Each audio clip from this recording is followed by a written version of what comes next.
Pendant des décennies, l'humanité a grandi en ignorant la nature, souvent dans les excès. Le monde doit évoluer vers un monde meilleur. Pendant des décennies, la planète s'est construite des mondes, des civilisations autour des villes de plus en plus dynamiques. La ville reste au cœur du quotidien. Les femmes et les hommes se sont retrouvés autour et au sein des villes, créant leur propre mode de transport. Les transports ont toujours été des liens indispensables. Les personnes, mais aussi les biens, ont toujours convergé vers les villes, par la route ou l'eau. Les modes de consommation ne cessent d'évoluer. Les transports s'y adaptent rapidement et le plus vertueusement. Le transport routier n'a pas attendu pour décarboner ses véhicules et son transport. D'autres modes de transport doivent être inventés pour relier et pour compléter la chaîne logistique. Il faut non seulement réinventer les modes de transport, mais aussi l'organisation et les lieux de transport. La ville doit être un lieu de relais. Plus encore, c'est tout un écosystème qui doit être repensé pour mieux appréhender les modes de transport de marchandises en centre urbain. Ensemble, citoyens, consommateurs, politiques, transporteurs, logisticiens, réinventons les villes, réinventons un monde plus vert. Donnons-nous rendez-vous pour que chacun, avec son expertise, trouve des solutions pour un transport toujours plus efficace. Rendez-vous à Solutrans, carrefour mondial du véhicule industriel et urbain. Du 21 au 25 novembre 2023 à Lyon Eurexpo.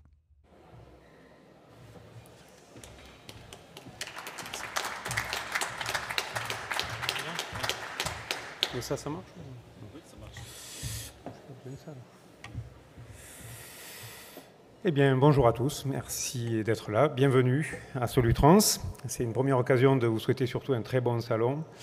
Donc nous avons aujourd'hui une conférence plénière pour l'ouverture de Solutrans 2023. Et l'objectif est de vous présenter notamment les résultats de notre étude visionnaire, puisque comme vous le savez, depuis 2021, la FFC donc, a investi dans cette étude pour dessiner le mix motorisation des véhicules industriels et urbains d'ici à 2040, en vous proposant tous les 2 ans à Solutrans de connaître les résultats de cette étude. Et puis bien sûr, ce sera l'occasion d'échanges nourris autour de la transition énergétique. Alors c'est pourquoi nous aurons dans un premier temps, après une introduction de nos débats par Marc Mortureux, directeur général de la plateforme de la filière automobile, une présentation donc des résultats de visionnaire par Madame Béatrice Plat, qui est directrice associée du cabinet BDO Advisory, suivie d'une présentation donc, d'une conférence plénière tout d'abord, et puis effectivement d'une table ronde qui permettra de commenter un peu tous ces échanges et d'en faire la synthèse. Donc merci à tous d'être là, puis je cède la parole à Marc Mortureux qui doit venir introduire nos débats. Merci Marc.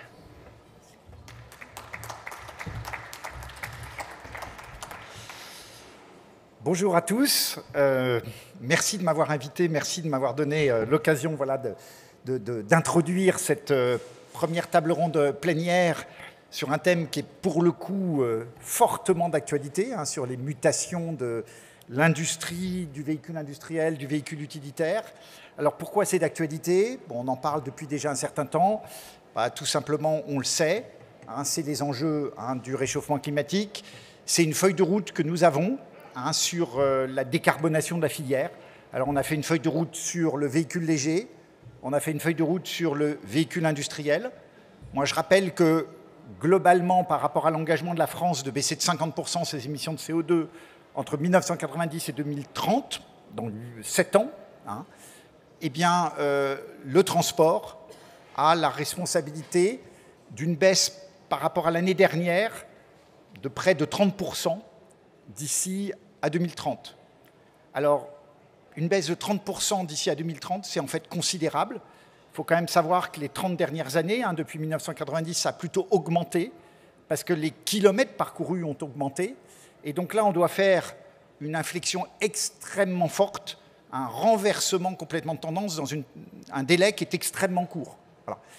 Et c'est d'autant plus court quand on voit près de 30%, 29% exactement, quand on prend les objectifs fixés par le secrétariat général de la planification écologique, c'est que ça ne concerne pas les véhicules neufs, ça concerne le parc de tous les véhicules, donc légers et lourds, qui sont en circulation, et on sait que la dynamique du parc est lente, puisque le renouvellement se fait lentement. Donc on a quand même un défi absolument incroyable à relever. Alors, pour les véhicules légers, je dirais on est en départ lancé. Cette transition, elle a déjà fortement démarré. On était à 1,5% de part de véhicules électriques pour ce qui est de la transition vers l'électrique. On est maintenant à peu près à 16% en 2023, 14 et quelques pourcents en moyenne au niveau de l'Europe. On a un objectif d'aller à 50% à peu près de véhicules électriques en 2030. Donc on voit bien qu'on est encore au début de la courbe. Et ça concerne aussi les véhicules utilitaires légers. Donc évidemment, c'est un grand défi. Pour ce qui est des véhicules industriels, moi j'aurais tendance à dire qu'on est à peu près aujourd'hui dans la situation dans laquelle on était en 2018 sur les véhicules légers, au moment où on a d'ailleurs signé un premier contrat de filière en 2018. On est en train d'en signer un deuxième, c'est-à-dire on est encore dans une situation où la part de marché des véhicules industriels électriques est très faible, mais où l'offre est maintenant développée. Et il n'y a qu'à voir, d'ailleurs depuis plusieurs éditions de Solitrans, mais tout particulièrement cette année, l'offre est là, elle se développe. Après, tout le défi, ça va être d'être capable d'accélérer fortement les ventes de ces véhicules, qui est un défi assez considérable. Alors, aujourd'hui, on peut être dans un contexte où on a encore des discussions, on y croit, on n'y croit pas, et on va voir les résultats de Visionnaire qui sont très intéressants, justement pour petit à petit documenter comment les choses vont évoluer pour répondre à ces exigences de décarbonation. Il faut savoir pourquoi je dis qu'on est un peu comme en 2018 pour les véhicules légers, c'est que maintenant, la grande différence, c'est qu'on a un cadre réglementaire contraignant qui est en train de se finaliser au niveau de l'Europe, extrêmement ambitieux, puisque d'ici à 2030, l'objectif qui jusqu'à présent était de faire une baisse de 30% des émissions de CO2 par kilomètre parcouru par rapport à 2019 pour les camions, va passer à moins 45%. C'est énorme, c'est considérable. Et ça veut dire une accélération considérable dans cette transition qu'il faut réaliser. Donc voilà, on y est, l'offre est là. Il faut réussir à prendre en compte toutes les contraintes des clients, aussi, des transporteurs, parce qu'il y a beaucoup de transformations à réaliser. C'est des politiques globales qu'il faut mettre en place.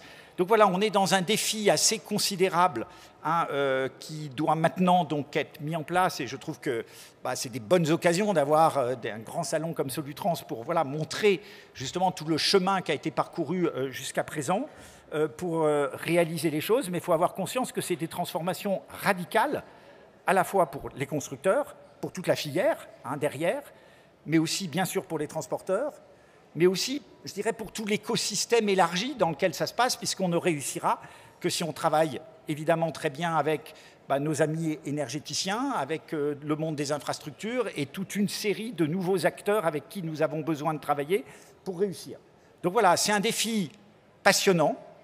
Moi, je pense, comme ça a été dit d'ailleurs un petit peu ce matin au moment de l'inauguration, on est dans une filière qui certes aujourd'hui est à l'origine de parts importantes de CO2, mais qui va surtout être, à mon avis, une des filières qui va le plus contribuer à la décarbonation dans les années à venir. C'est une filière qui est en mouvement, qui a des défis extrêmement intéressants à relever sur le plan technologique, environnemental, sociétal. On est au cœur de la vie de la société, on l'a vu, disons, avec le Covid. Et donc, voilà, c'est aussi, on aura une table ronde sur les compétences tout à l'heure, aussi pour moi, et je finirai là-dessus, c'est en même temps une filière qui, je pense, est extrêmement intéressante pour tous les jeunes qui pourraient être motivés à travailler dans ces domaines-là, parce qu'il y a énormément de choses à faire et que, encore une fois, on a la chance d'avoir un certain nombre de solutions concrètes qu'on va mettre en œuvre et pour lesquelles aussi, bien évidemment, on va avoir besoin de l'accompagnement de l'État pour nous aider dans cette transition. Donc voilà, très bonne table ronde inaugurale. Et puis, voilà, au plaisir de participer pendant ces 3-4 jours à ce magnifique salon. Merci beaucoup. Merci Marc, en tout cas, pour cette analyse et, disons, cette synthèse sur la décarbonation donc, de la filière. On aura l'occasion d'y revenir, bien sûr, dans la table ronde tout à l'heure. Solutrans, donc, édition 2023, donc, est maintenant lancée, notamment depuis ce matin, avec l'inauguration avec le ministre des Transports, donc de tutelle, Clément Beaune. Il a été question beaucoup déjà ce matin que ces échanges sur les stands de la transition énergétique. Marc en parlait il y a un instant, donc des nouveaux véhicules, des nouvelles énergies également. Alors je vous propose de prolonger dans cette plénière justement ces thèmes qui animent aujourd'hui déjà la filière, déjà toute l'année, qui est donc présente sur Solutrans. Alors pour reprendre l'intitulé de la plénière, nous allons voir ensemble donc les mutations de l'industrie du véhicule industriel et véhicule utilitaire, mutations qu'implique et qu'entraîne donc cette transition énergétique. Alors, on est sur une terre, donc à Lyon, une terre, on va dire, d'industrie du poids lourd, déjà depuis la famille Berlier, Paul Berlier, jusqu'à aujourd'hui avec Renault Trucks, le constructeur français, et puis également toutes les entreprises de transport, donc toutes ces entreprises, des acteurs qui participent à cette filière. Alors, je vais laisser la parole tout de suite à Jean-Charles Colas, qui est le vice-président de la métropole de Lyon, qui s'excuse, qui n'a pas pu venir participer, mais il est avec nous à travers une petite vidéo et il voulait s'exprimer également sur ce thème, en tout cas, sur ces mutations du véhicule industriel par rapport, bien sûr, à la transition énergétique. Bonjour à tous et pardon de ne pas être physiquement parmi vous, mais je serai là demain matin pour une conférence sur les zones à faible émission. Je suis Jean-Charles Colas, vice-président de la métropole de Lyon en charge, entre autres, de la logistique urbaine.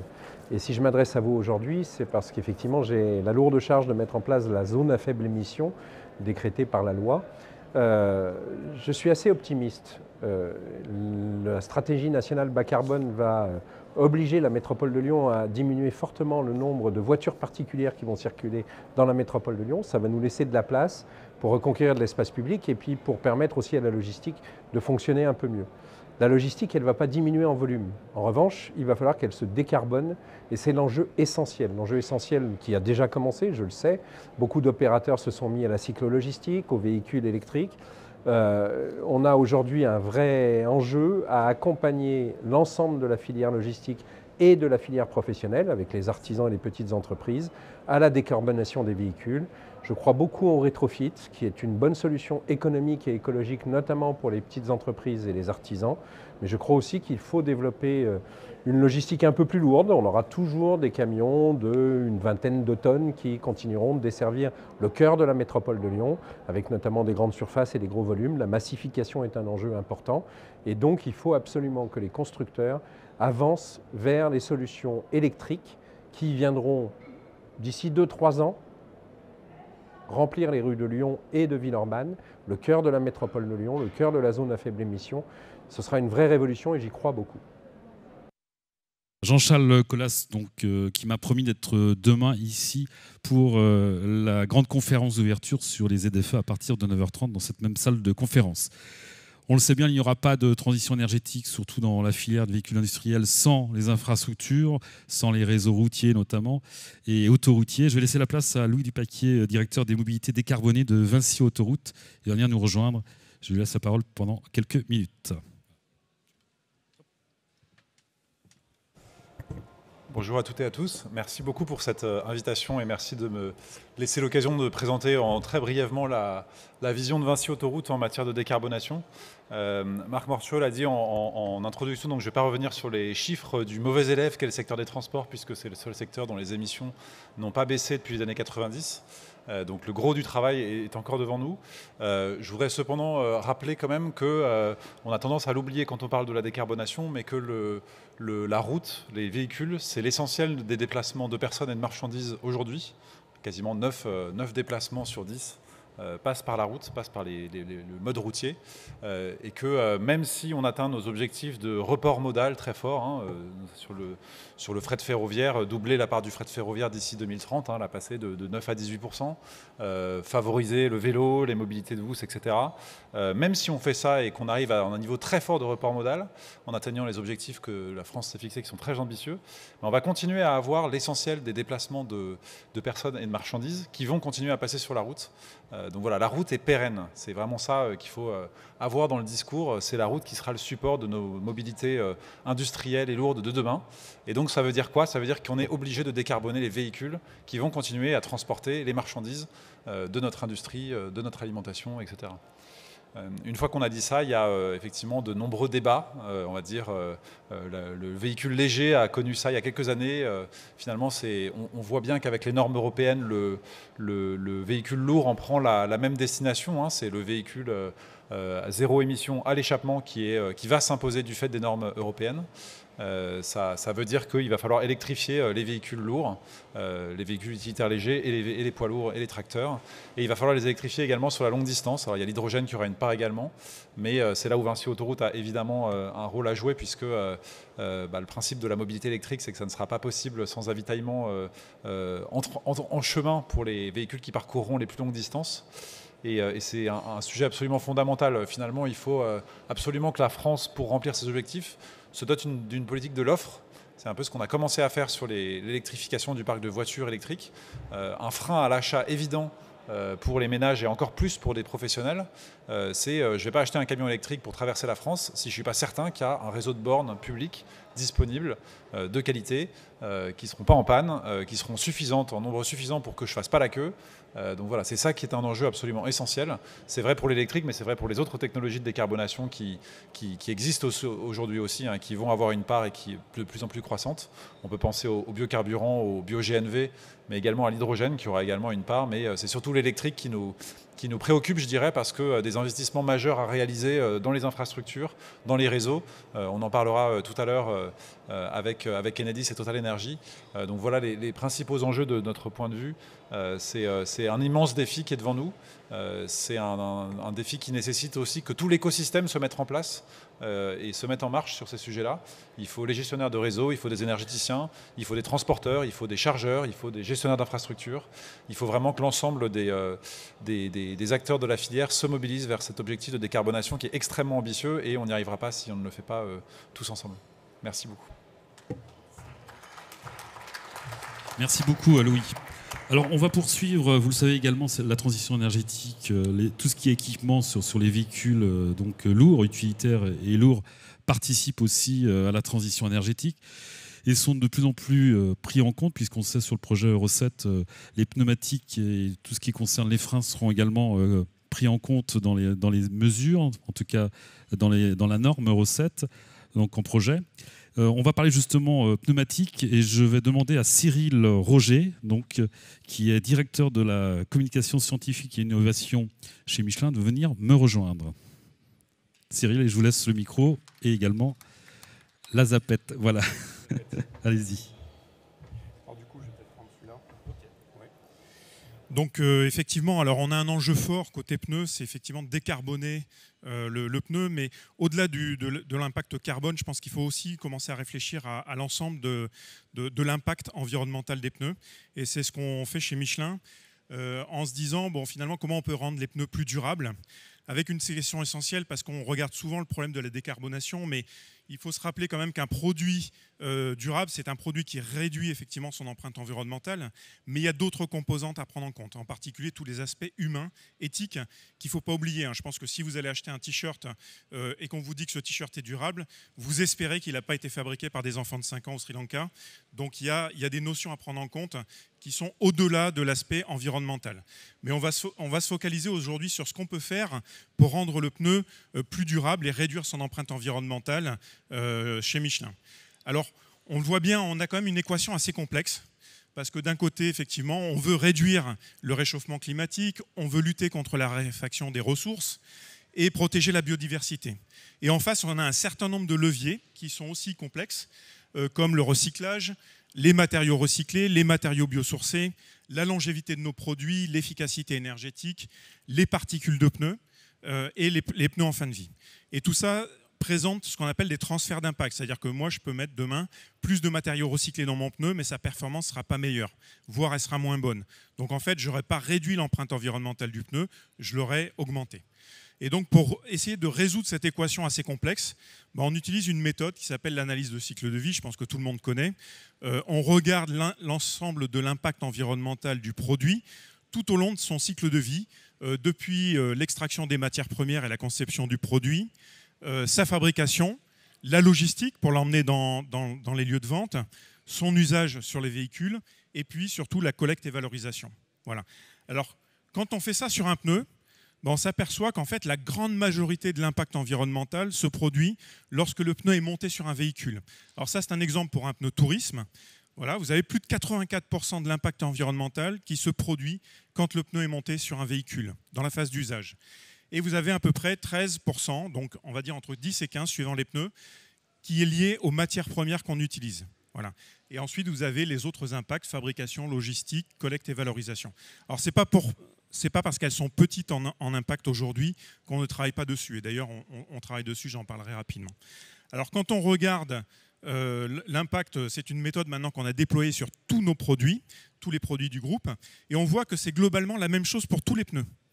Vous avez une part qui est liée à l'usage qui représente largement plus de 70%. Le moins, c'est sur les pneus moto, hein, parce que c'est des usages assez spécifiques. Et puis, vous avez sur un poids lourd, ça peut représenter 90% de l'impact environnemental.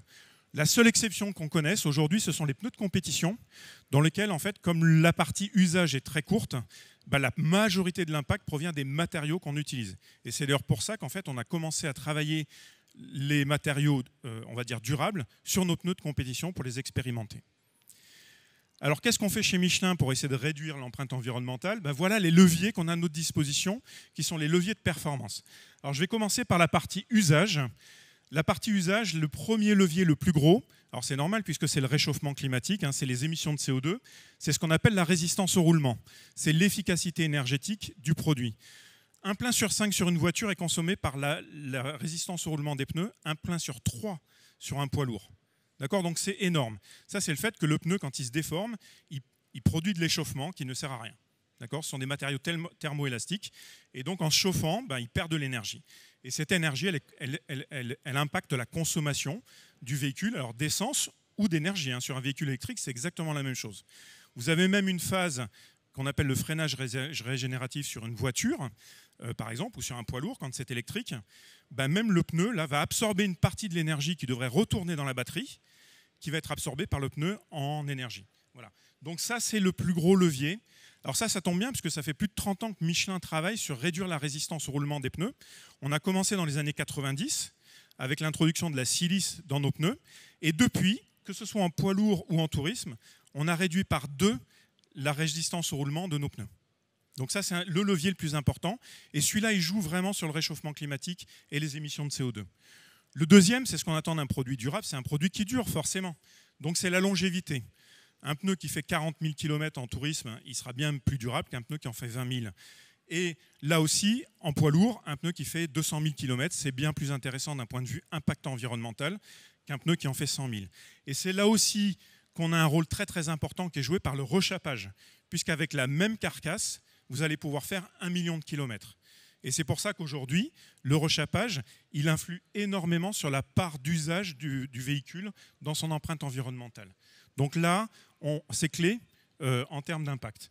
Et la troisième partie qui joue quand même pour pratiquement 10% sont ce qu'on appelle les émissions de particules. Lorsqu'un pneu roule et qu'il s'use, en fait, on va émettre des petites particules de pneus et de route. C'est un mélange des deux. En fait, le pneu et la route s'usent. Et ces émissions de particules, elles comptent à peu près pour 10% du score environnemental du produit. Et là aussi, c'est un domaine qu'on travaille depuis plus d'une dizaine d'années chez Michelin, voire presque 20 ans même, et qui aujourd'hui nous positionne en tant que leader sur les émissions de particules. Et comme on le rappelait, c'est quelque chose qui va être réglementé avec Euro 7, en commençant par les véhicules particuliers, puisque ce sera la première fois qu'il y aura une réglementation sur l'abrasion des pneumatiques dans Euro 7. Donc d'abord sur les véhicules légers, probablement à partir de 2027, sur les véhicules légers, et dans un deuxième temps, on l'aura pour les véhicules plus lourds, puisqu'aujourd'hui, il n'y a pas de test qui existe pour pouvoir mesurer les émissions de particules d'un pneu poids lourd. Voilà. Alors quand on a couvert la partie usage, simplement pour rappeler que la connectivité, c'est-à-dire d'être capable de voir comment les pneus sont utilisés et de faire des recommandations clients, c'est extrêmement important. Et c'est pour ça aussi qu'aujourd'hui, de plus en plus, on met à disposition de nos clients, en particulier dans le monde du poids lourd, des outils, comme par exemple Connected Mobility, qui permettent d'optimiser la partie usage. D'accord ? Alors, deuxième partie, c'est effectivement le plus gros impact, c'est tout ce qui est matière première. Alors bien sûr, c'est de concevoir des pneus avec moins de matière. C'est pour ça aussi que le rechapage est très important, puisque si vous faites 1 million de kilomètres avec la même carcasse, vous économisez de la matière. Et ensuite, c'est la nature des matériaux. Alors la nature des matériaux, c'est de passer de matériaux fossiles. Aujourd'hui, 70% à peu près des matériaux utilisés dans les pneus sont des matériaux qui proviennent du pétrole. Une façon de diminuer l'impact, c'est de remplacer ces matériaux pétrole par des matériaux issus soit du recyclage, c'est-à-dire de produits en fin de vie. Là, j'ai donné quelques exemples. Alors bien sûr, les pneus. Comment récupérer les matériaux des pneus pour les remettre dans de nouveaux pneus. Et là, on travaille effectivement sur de la pyrolyse de pneus qui permet de récupérer le noir de carbone des pneus et de les remettre dans les pneus. Et on récupérera aussi des huiles de pyrolyse qui peuvent faire des biocarburants, voire remplacer le pétrole pour faire de nouveaux matériaux. On travaille aussi sur des solutions, par exemple, pour récupérer les bouteilles en plastique et faire du recyclage enzymatique de bouteilles en plastique pour pouvoir récupérer en fait du polyester neuf à partir de ça. Donc on a des solutions qui existent avec des startups aujourd'hui, ou bien le polystyrène, des pots de yaourt ou des emballages alimentaires pour pouvoir récupérer un styrène recyclé et à partir de ça faire des élastomères de synthèse complètement durables. Et puis on travaille aussi sur des filières pour pouvoir par exemple créer du butadiène à partir de chutes de bois. Donc là, vous voyez qu'on essaie de couvrir tout le spectre. Il y a plus de 200 matériaux dans un pneu, et donc ça va prendre du temps pour les remplacer. Alors, voilà, on a différents types d'approches en fait, pour remplacer tous les matériaux d'un pneu. On travaille soit sur des projets dans lesquels c'est Michelin qui travaille tout seul, ou bien on essaie de s'associer avec d'autres grandes compagnies. Alors par exemple, le projet BioButterfly, c'est le projet pour créer du biobutadiène. C'est un projet qu'on a commencé en 2010, financé par l'ADEME, et avec deux partenaires qui étaient Axens et IFP Énergie Nouvelle. On a aussi des projets avec des startups. On a des projets dans lesquels on travaille aussi avec nos concurrents, comme Rubberway, c'est-à-dire rendre la filière du caoutchouc naturel plus durable. Et puis, on a aussi des consortiums qu'on anime. Alors, par exemple, des consortiums comme White Cycle sur le recyclage du plastique. Et là, c'est Michelin qui est le leader de cette initiative. Mais on a des grands groupes qui nous rejoignent, comme par exemple le groupe Inditex, pour chercher à recycler des vêtements qui sont en polyester. Et puis sur Black Cycle, qui est plutôt un projet de recyclage, là, un consortium autour du recyclage des pneus en fin de vie. Donc là, on essaie de regarder toute la chaîne de valeur, et puis dans certains cas, même de regarder comment ce qu'on développe en termes de matériaux durables peut trouver des applications dans d'autres domaines, comme par exemple Resicare, qui est une colle que Michelin a développée en interne, mais qui pourrait remplacer la colle qui est utilisée dans toute l'industrie du bois aujourd'hui, et qui est une colle dans laquelle on a enlevé en fait, des produits qui étaient plutôt ce qu'on appelle des substances cancérogènes, par exemple, ou cancérigènes, pardon, dans cette colle. Voilà. Donc on essaie d'adresser tous les types de matériaux qui sont dans un pneu par des solutions qui sont beaucoup plus durables. Avec un objectif, donc je vous ai dit aujourd'hui 70% des matériaux sont issus de l'industrie pétrolière, donc 30% de matériaux durables dans un pneu en moyenne aujourd'hui. Notre objectif, c'est d'atteindre 40% en 2030.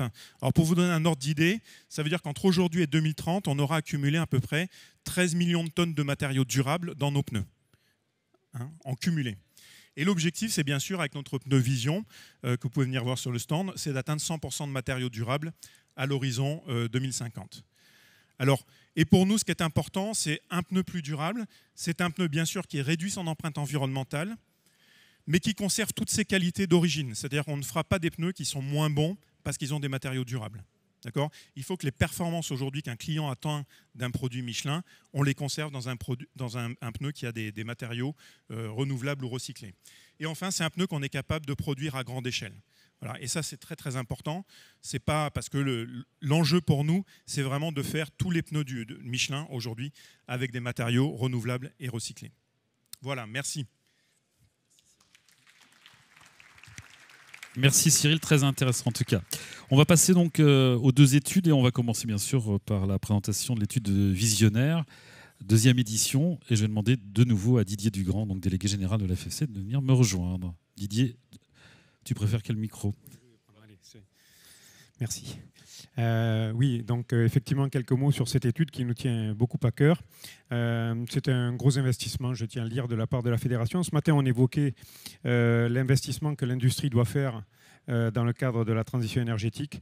Eh bien, à notre niveau, au niveau de la Fédération, on a investi dans une étude afin d'apporter pas mal de réponses, autant que possible, notamment aux utilisateurs.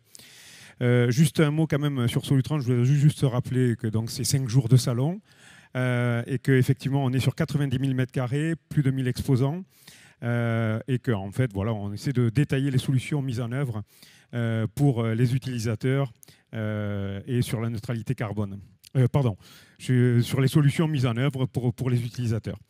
Voilà, c'est le lieu par excellence, en tout cas, Solutrans, pour balayer les idées reçues sur le transport routier. Je tiens à redire également que, du point de vue de la FFC, Nous souhaitons maintenir le maximum la neutralité énergétique. Donc tout ce que nous pourrons dire dans le cadre de ce salon sur les énergies, nous tâcherons d'être le plus neutre possible sur les énergies disponibles. Nous essayons à travers l'étude visionnaire de répondre principalement à 3 questions. Quel véhicule, quelle motorisation et quelles infrastructures de distribution pour les énergies. Donc si je suis transporteur, quel type de véhicule utilitaire ou industriel je peux acheter, fonctionnant avec quelle énergie, pour quel usage et dans quel pays d'Europe. En tant que constructeur ou équipementier, ce qui peut m'intéresser, c'est de connaître les données par le biais desquelles je vais pouvoir considérer, pouvoir projeter les coûts des futures motorisations. Et si je suis énergéticien, je vais chercher à savoir quelle est l'évolution du mix motorisation pour pouvoir développer les infrastructures de distribution. Voilà en gros les 3 questions essentielles. Donc je vais maintenant laisser la parole à Madame Béatrice Plat, qui est directrice associée au sein du cabinet BDO Advisory.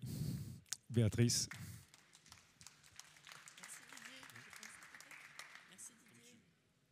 Bonjour à toutes et à tous. Donc effectivement, depuis 2021, la FFC a mandaté donc BDO Advisory et en partenariat avec la PFA pour quantifier le futur mix des immatriculations de poids lourds neufs en Europe à horizon 2040. Alors un mot sur BDO Advisory. Nous sommes le pôle conseil en stratégie de BDO France, qui est un cabinet d'audit et de conseil, membre de BDO Global. Et nous accompagnons les entreprises, les fédérations, les services publics, les investisseurs à anticiper les ruptures de marché, à en évaluer les impacts et à engager les transformations nécessaires. Et donc nos compétences, enfin nos équipes rassemblent des compétences assez pluridisciplinaires, notamment macroéconomiques, sectorielles, data science et modélisation. Alors, nous accompagnons la FFC depuis plusieurs années sur divers sujets. Et sur le sujet des mix motorisations, nous accompagnons également la PFA sur le périmètre des véhicules légers, donc voitures particulières et utilitaires légers au niveau mondial. Alors, le facteur déclencheur de visionnaire en 2021, ça a été en fait cette réglementation européenne qui s'est durcie. Donc, l'Europe a l'ambition, comme vous le savez, de réduire, enfin de parvenir à des émissions nulles de gaz à effet de serre net, tout secteur confondu. Et ça se traduit concrètement dans la filière du transport routier de marchandises par des normes d'émissions de CO2 sur les poids lourds neufs. Quand on s'est vu il y a 2 ans, cette première édition de visionnaire, donc on en était... la Commission européenne avait fixé un objectif de moins 15% de ses émissions en 2025, puis 30% en 2030. Ça s'arrêtait là, ça concernait quelques types de véhicules. Aujourd'hui, donc c'est-à-dire depuis début février 2023, la Commission européenne a proposé de sévériser l'objectif de 2030 et a posé des objectifs pour 2035 et 2040. Vous voyez, si on lit ces objectifs, ça veut dire qu'effectivement, on va aller progressivement, mais dès 2025, vers de plus en plus de véhicules neufs, de poids lourds neufs, immatriculés, zéro émission ou faible émission. Donc voilà, c'est aussi ce contexte qui a évolué depuis 2 ans. Les connaissances aussi de la filière ont évolué depuis 2 ans et c'est ce qui fait tout l'intérêt de cette seconde édition de Visionnaire. Alors, ces objectifs sont en discussion dans les instances européennes puisqu'ils sont, je crois, en ce moment même votés au Parlement européen. Donc ce sont les objectifs qui sont en discussion, la façon de calculer les émissions de CO2 des biocarburants d'origine renouvelable. Mais quoi qu'il en soit, et quel que soit le degré de contrainte, on va vers, pour les poids lourds, une disparition progressive, en tout cas une forte diminution progressive donc des poids lourds gazole et des énergies fossiles. Rappelez-vous aussi, en 2 ans, les politiques publiques environnementales en France, elles ont aussi évolué, sur les ZFE notamment, on en parlait à l'instant. Il y a 2 ans, le Grand Paris prévoyait d'exclure les critères 2, donc les poids lourds Euro 6 diesel, dès 2024. Aujourd'hui, il n'y a plus de calendrier. Lyon prévoyait de les exclure en 2026, aujourd'hui on parle de 2028, Strasbourg prévoyait de les exclure en 2028, aujourd'hui on parle de 2030. Donc voilà, les calendriers bougent, hein, voilà, les politiques publiques évoluent aussi et il faut aussi adapter notre connaissance à ces évolutions. Bon, quoi qu'il en soit, hein, que mon discours soit clair, la contrainte sera forte sur les ZFE puisque c'est tout un parc poids lourds opérant dans ces quelques ZFE qu'il faudra totalement convertir à des motorisations alternatives aux alentours de 2030 si les choses en restaient là.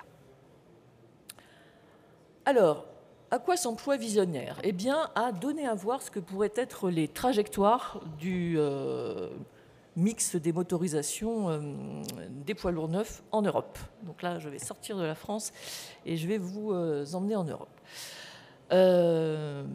Donc c'est par motorisation, année par année, à horizon 2040. Pourquoi?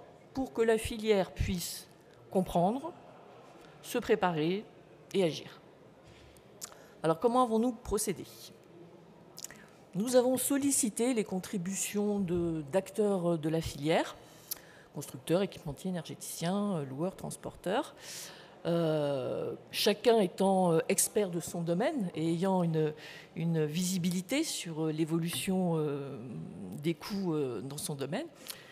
Et donc nous tenons à remercier aujourd'hui tout particulièrement donc, le groupe Renault Trucks, Volvo, Iveco, Scania, Valeo, EDF, Total Energy, GRDF, Illico, Fréquin, Delancy et l'OTR. Alors, nous avons également, on va dire, étudié, regardé toutes les publications scientifiques et les rapports publics qui existent sur le sujet.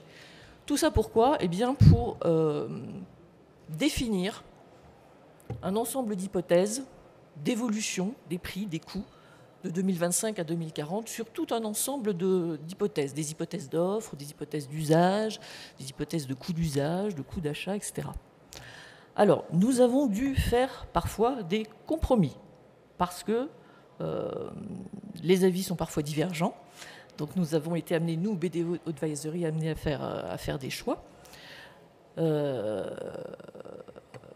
Voilà, très bien. Et fort de toutes ces hypothèses, qu'est-ce que nous avons fait? Nous avons modélisé la demande. C'est-à-dire que nous avons construit un modèle qui se met à la place de la demande et qui, à partir des TCO, simule des choix. C'est ça notre modèle. Il fait des choix rationnels à partir des TCO.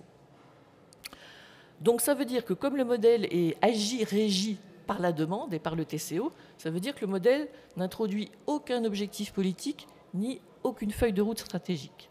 Donc les résultats visionnaires n'engagent aucunement les contributeurs que je viens de citer précédemment. Visionnaire est une étude qui est à la fois collective et indépendante. Indépendante de par ce fait. Aucun objectif politique, aucune feuille de route stratégique. Et nous avons donc décliné, fait tout ce travail d'hypothèses sur tout un ensemble de variables en fonction selon deux scénarios. Parce que finalement, personne ne connaît le futur, donc c'est plutôt bien de pouvoir envisager des futurs différents. Et donc, c'est ce que nous avons fait. Donc, Visionnaire est une grille de lecture et aussi un outil donc, qui permet à la filière de comprendre et d'agir. Parce que finalement, est-ce qu'il existe des risques pour que les objectifs CO2 ne soient pas atteints? Si oui, on fait quoi? Et si les objectifs CO2 sont atteints, ça veut dire quoi en termes de niveau, de prix, de coûts, de subventions à cibler? Et quels sont les TCO, quelles sont les motorisations qui ont des TCO abordables aujourd'hui, demain? C'est en ça que c'est un outil qui peut permettre de comprendre et d'anticiper.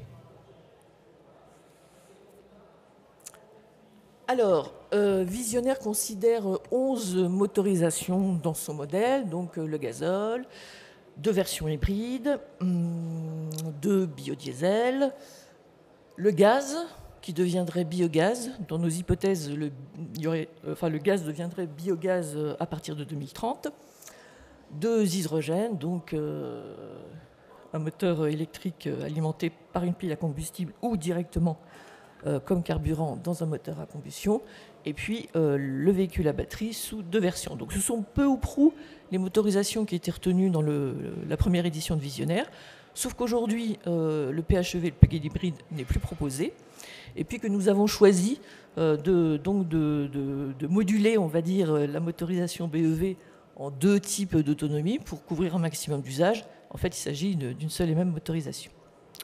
Alors, ce sont les motorisations qui ont été collectivement retenues comme étant disponibles, possiblement disponibles sur le marché européen. Possible, ça ne veut pas dire certain, mais ce sont des options. Et comme ce sont des options, elles sont prises en compte dans le modèle, et comme elles sont prises en compte dans le modèle, elles apparaissent dans les résultats. Mais elles pourraient très bien ne pas apparaître dans la réalité. Autre message, ces motorisations auront certaines limites. Le gazole, le diesel, ne sera plus proposé par les constructeurs en 2040. Pour ce qui est des biodiesels, ils ne sont en fait distribués que dans... Ces motorisations ne sont en fait distribuées que dans quelques pays européens seulement, dont la France. Et il faut savoir que la réglementation européenne limite la production de biodiesel de type B100 pour des raisons de non-concurrence alimentaire. Donc c'est des motorisations qu'on ne va pas trouver au niveau, qui ne vont pas être très importantes au niveau européen. Gaz, biogaz, ces motorisations sont considérées comme émettrices de CO2 par la Commission européenne quand on raisonne donc du réservoir à la roue, lorsque le camion roule. Donc ça veut dire que ces motorisations seraient moins souvent proposées par les constructeurs à partir de 2030-2035 s'ils veulent espérer atteindre les objectifs CO2. Voilà pour ces motorisations. Alors, Visionnaire considère également 18 types de véhicules et 5 types de missions. Pourquoi? 2 raisons très liées. La première, c'est que ça nous permet de nous aligner sur la façon dont la Commission européenne a de calculer les émissions de CO2. La seconde, et donc vous voyez les carrés en vert, ce sont les véhicules qui sont aujourd'hui visés par les objectifs de 2025, et il y aurait 6 autres types de véhicules qui seraient visés par les objectifs de 2030 et au-delà. La seconde raison, c'est que ça nous permet de prendre en compte, vous savez que chaque véhicule, chaque type de véhicule est utilisé pour un mix de missions plus ou moins large, ça dépend des véhicules. Mais en tout cas, chaque couple, type de véhicule, mission, a un kilométrage moyen qui lui est propre et que nous prenons en compte dans le modèle pour calculer les coûts d'usage. Voilà, donc on raisonne globalement à un niveau très fin pour reconstituer les émissions de CO2 et pour calculer les coûts d'usage. Alors justement, quelles sont toutes les hypothèses que nous prenons en compte dans Visionnaire? Alors, un acheteur de poids lourd, quand il va s'interroger sur le fait de choisir une motorisation alternative, son premier critère, ça va être les conditions d'exploitation. C'est-à-dire, est-ce que le véhicule est en mesure de faire les missions, les kilométrages souhaités, avec des conditions d'avitaillement qui soient aussi fluides qu'aujourd'hui. Après, ce qui va rentrer en ligne de compte, dans la partie achat, ça va être, ce qui est très déterminant dans le choix d'une motorisation alternative, ça va être le coût des composants, coût des batteries, coût des piles à combustible. On sait que ces coûts aujourd'hui sont relativement élevés, du moins pour certains véhicules, certains poids lourds, et que c'est ça qui ne les rend pas compétitifs vis-à-vis d'autres motorisations. Ce qui va être important aussi et très structurant dans la décision, c'est les aides fiscales. Aides fiscales type subvention ou suramortissement. Donc on fait aussi des hypothèses dans le modèle sur le montant de ces aides fiscales. Aujourd'hui, tous les pays européens n'ont pas d'aide fiscale. En tout cas, on a supposé dans le modèle que ces aides fiscales étaient automatiques. À partir du moment où vous achetez une motorisation type BEV ou hydrogène, vous avez une aide fiscale. Ce qui va être très structurant aussi dans le coût, dans le TCO, c'est bien évidemment le coût des énergies et carburants et leur taxe versus subvention, enfin le solde de taxe-subvention. Alors, nous avons fait l'hypothèse qu'il y aurait une taxe carbone qui serait progressivement mise en place en Europe à partir de 2030. Nous avons également considéré que dans ces coûts d'usage, tout ce qui est amortissement des bornes de recharge, dans la durée évidemment, donc la borne, sa maintenance et bien sûr le renforcement du réseau. Ça c'est quelque chose qui a été nouveau sur cette deuxième édition. Nous avons plus d'éléments pour pouvoir prendre en compte ce poste de coût. Ce qui est très structurant évidemment, ce sont les consommations par type de motorisation. et le tout étant rapporté, comme je le disais à l'instant, à tout ce qui est kilométrage moyen du couple, de chaque couple véhicule-mission. Donc voilà, tous ces postes de coût ont été, on va dire, définis. On a fait des hypothèses sur tous ces postes de coût qui nous ont donné un TCO pour chaque type de motorisation et chaque type de véhicule. Alors, bien évidemment, les hypothèses que nous avons faites, il y en a pas mal qui sont incertaines, hein, puisque c'est vrai pour tout ce qui est évolution, on va dire à un horizon assez lointain, au-delà de 2030. Au-delà de 2030, il y a pas mal de postes, pas mal de motorisations pour lesquelles il y a beaucoup d'incertitudes. Mais c'est aussi vrai à court-moyen terme pour des motorisations qui sont émergentes. C'est particulièrement vrai pour l'hydrogène, vrai aussi pour le BEV, mais dans une moindre mesure. Donc voilà, donc il y a beaucoup d'incertitudes, mais en même temps, ce sont des hypothèses qui, on va dire, qui reflètent l'état des connaissances, des réflexions et des choix que nous avons faits à un instant T. Et si nous refaisions l'exercice dans quelques temps, peut-être que nous ne ferions pas les mêmes choix parce que les connaissances collectives auraient évolué. Alors, toutes ces hypothèses, nous les avons déclinées dans le cadre de deux scénarios qui posent, on va dire, le cadre, la scène de ce que serait l'Europe en 2040. Alors, ces deux scénarios ont en commun de s'inscrire dans la transition écologique et donc dans la réglementation européenne de réduction des émissions de CO2 de poids lourds neufs. Donc c'est pour ça qu'ils portent tous les noms, le mot green, vert, mais ils se différencient sur d'autres points. Dans un scénario, dans Green Constraint, on est dans une Europe qui connaît une croissance économique modérée. Les investissements dans les nouvelles technologies sont, je parle d'infrastructures, de motorisation, sont assez limités. Les industriels font face à des contraintes concernant les approvisionnements. Et tout ceci nous mène dans un contexte où, en fait, finalement, les coûts des nouvelles technologies baissent, mais baissent moins rapidement que souhaité. Et côté politique environnementale, on est dans une Europe qui n'irait pas très au-delà de ce qui est aujourd'hui soit décidé, soit fortement probable. C'est-à-dire, par exemple, qu'effectivement, il y aurait une taxe carbone, mais qui augmenterait de façon, on va dire, modérée à partir de 2030, parce que de toute façon, la croissance économique ne serait pas suffisante pour que les agents économiques, et notamment les entreprises, puissent absorber davantage. On serait dans une Europe où les aides fiscales seraient relativement limitées, et dans une Europe où il y aurait très très peu de ZFE qui interdiraient totalement le diesel. Et puis dans l'autre scénario, on est sur une Europe avec une croissance économique un peu plus soutenue. Il y a davantage d'investissements dans les nouvelles technologies. Et du coup, les prix de ces technologies baissent plus fortement. Côté politique publique, on a davantage d'argent, donc on peut davantage soutenir cette transition, cette décarbonation des flottes neuves. Alors, il y aurait une taxe carbone qui serait plus élevée, mais en même temps, il y aurait parallèlement davantage d'aides pour soutenir la transition. Et donc, on serait peut-être aussi dans un paysage européen où il y aurait davantage de ZFE qui interdiraient les diesels. Donc, vous voyez, ces deux scénarios sont quand même, donnent des scènes, des paysages assez différents. Alors, avant de passer aux résultats, je voudrais juste vous rappeler la façon aussi dont on se projette dans le futur. Comme je le disais, Visionnaire est un outil, une grille de lecture du futur. Et en cela, comment dirais-je, tout est réfutable dans nos hypothèses, et c'est une manière de se projeter dans l'avenir que nous assumons. Nous avons fait des choix, parfois sur des hypothèses très incertaines, que nous assumons, mais en même temps, ce sont des futurs qu'on peut quand même qualifier de plausibles.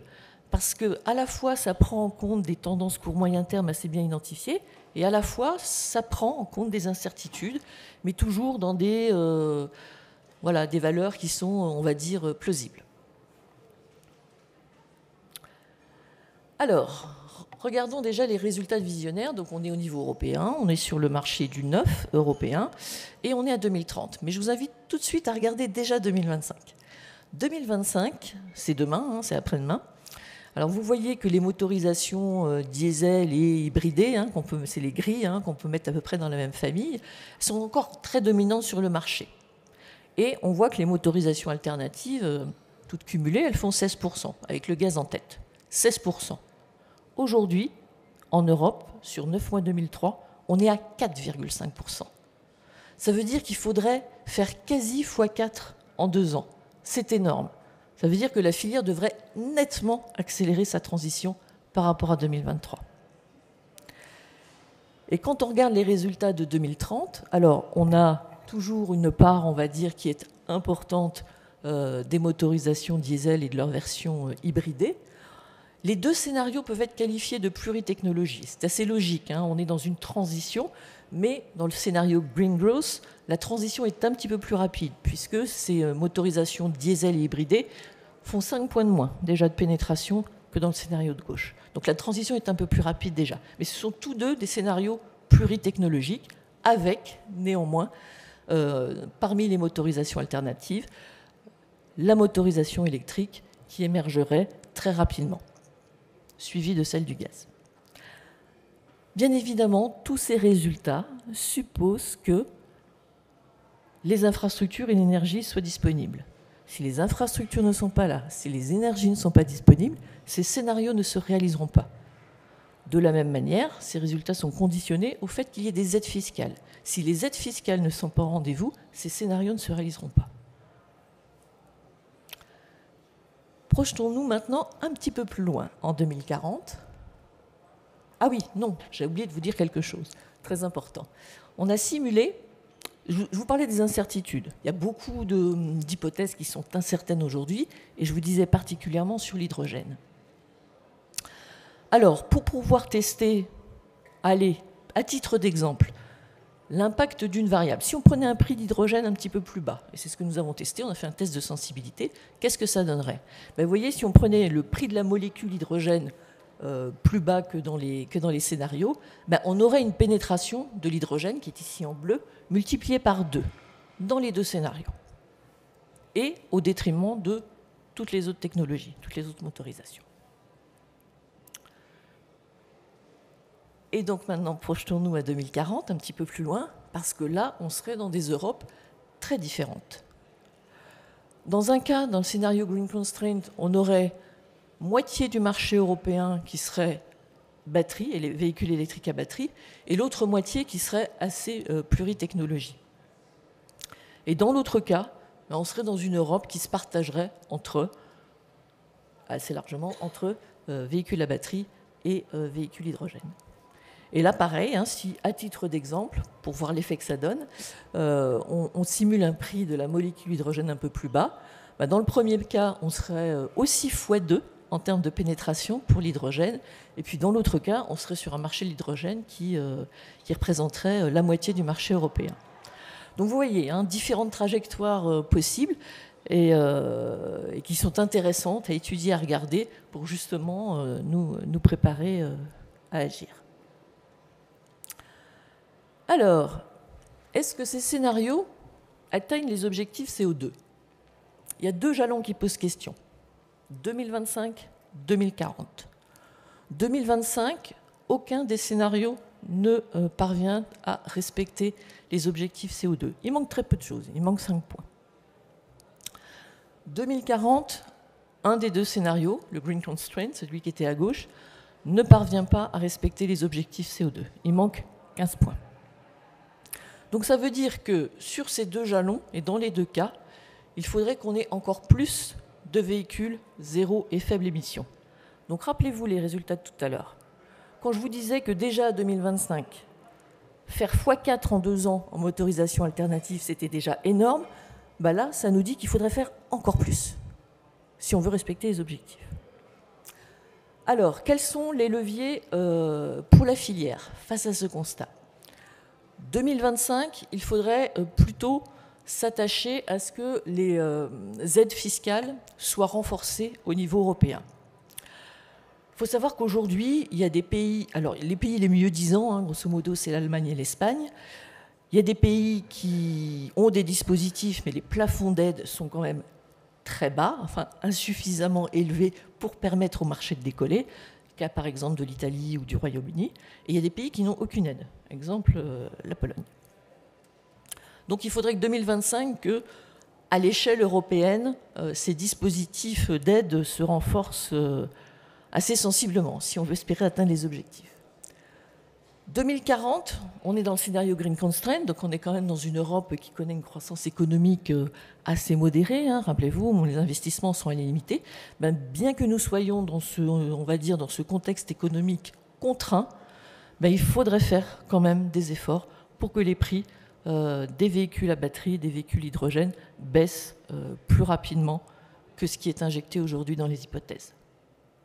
Ou bien, parce que soyons prospectifs et ouvrons tous les futurs possibles, ou bien que les discussions dans les instances européennes autour des objectifs CO2 décident que, même en restant en mesure CO2 du puits à la roue, eh bien qu'il y ait des calculs de CO2 des biocarburants renouvelables qui soient moins pénalisants que ceux qui sont calculés aujourd'hui.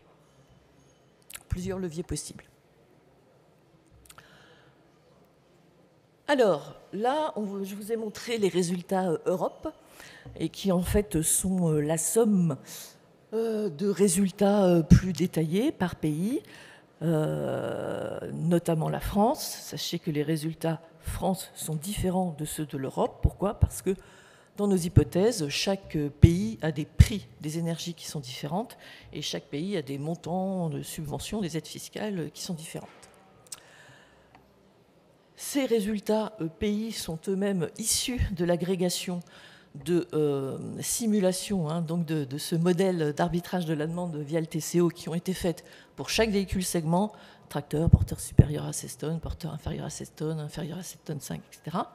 Et pour chaque usage, longue distance, livraison urbaine, livraison régionale, etc.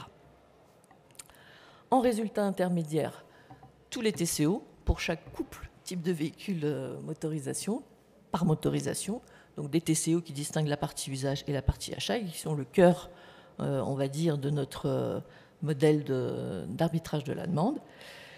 Et puis également des résultats en termes d'impact. On a vu les impacts en termes d'émissions de CO2 et en quoi nos scénarios parviennent à respecter ou non les objectifs CO2. On a également des impacts en termes de besoin de bornes de recharge, besoin en énergie en général et nombre de véhicules à subventionner dans chaque pays. Alors, que dire sur cette route qui va nous mener vers la décarbonation ? Alors déjà, oui, nous tenions à saluer l'effort d'implication et de réflexion des contributeurs autour de cette seconde édition de Visionnaire. Ce qu'il faut que nous ayons en tête, c'est que concernant les coûts des technologies, depuis 2 ans, il faut quand même souligner que la visibilité de la filière a progressé sur les BEV. Et notamment du fait parce qu'il y a une courbe d'expérience qui a été acquise dans les véhicules légers. Alors, il reste des incertitudes, mais c'est vrai que les incertitudes sont plus fortes sur l'hydrogène, parce que justement, l'hydrogène ne bénéficie pas de cet effet d'expérience sur les véhicules légers. Ayons également à l'esprit que concernant les prix des énergies, quand je dis prix, c'est les prix de base, mais aussi les taxes et subventions associées, c'est très incertain. C'est très incertain et là, il faut se dire que différentes trajectoires sont possibles. Il y a beaucoup d'incertitudes sur ces évolutions à moyen long terme. Rappelons-nous, disons-nous que les aides à l'achat vont devoir évoluer.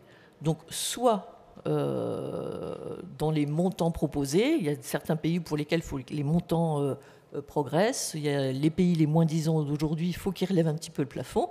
Les pays qui ne proposent pas d'aide aujourd'hui vont devoir en proposer. Et puis les pays les mieux disants vont devoir maintenir dans le temps leur niveau acceptable d'aujourd'hui. Mais ça va évoluer. Donc on parle de montant, mais aussi on parle de dispositifs. Pour que ces marchés décollent, les nouvelles énergies décollent et que la transition puisse se faire, il faut que les mécanismes soient simples, faciles d'accès et de type, pourquoi pas, bonus automatique comme il en existe pour les voitures. S'agissant des infrastructures, on l'a évoqué, donc tout ceci ne sera possible que s'il y a un maillage suffisant du réseau. Pour rappel, les exploitants de poids lourds ont besoin ne seront prêts à basculer sur les motorisations alternatives, hormis les questions de coût, que s'il y a un maillage suffisant de stations d'avitaillement. Donc ça, c'est un défi. Et particulièrement pour l'électrique et pour l'hydrogène à plus long terme, si l'on en croit les résultats de Visionnaire. Et s'ajoute à cela, pour l'électrique spécifiquement, le défi du renforcement du réseau, puisque il va y avoir besoin de... La demande locale il va falloir servir cette demande, pouvoir répondre à cette demande locale qui va faire un appel fort localement.